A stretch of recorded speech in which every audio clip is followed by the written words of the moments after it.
सारा सृष्टिको मालिक तपाईलाई, सारा सृष्टिको रक्षक तपाईलाई।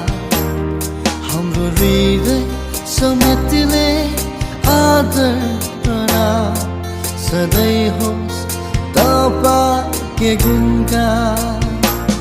सारा सृष्टिको मालिक तपाईलाई, सारा सृष्टिको रक्षक तपाईलाई।